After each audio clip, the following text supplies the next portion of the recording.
Asa ara-tsosialy kosa nitondra fanampiana ara-bola ho an'ireo fokontany manerana ny firaisana miisa 5 ao Toamasina ny filohan'ny fikambanana vondron'ny tanora ho an'ny fampandrosoana any amin'ny faritry Toamasina. Hoaratsika avy hatrany ny akony izay entiny Lova Ramanantsoa. Mirosotra ny asa fampandrosoana sy asa sosialy izay tanterahan'ny vondron'ny tanora ho an'ny fampandrosoana any amin'ny faritry Toamasina.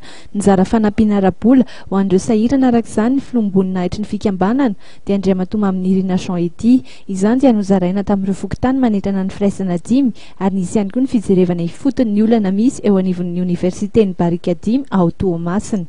Za tsy manambola fa za mety hoe manana kely moyen kely rehefa manana ariaro ariary zareko amin'ny namako.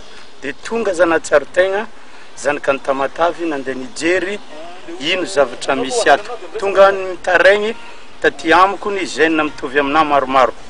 De natsaritegna za hoe mbo tompona andraikitra.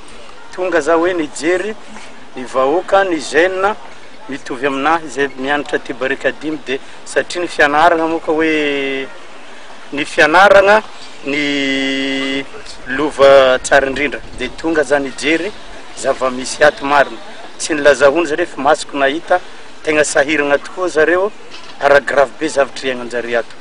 Anisan'ny andraikitra izay horaisin'ny ity filohamboninahitra ny vondron'ny tanora ho an'ny fampandrosoana ity ny adidy fanasoavana sy fanadiovana ny loto ary ny fametrahana trano fidiovana sy fanoloana ireo lavabo simba sy tsetsina rehetra ao Barika 5. Nambarany araka izany fa hialana indrindra amin'ny filazana fa tao tanàna tsy misy mpitondra i Toamasina ary indrindra ny Universitén'ny Barika 5 no isan'ny nandraisany andraikitra tahaka izao.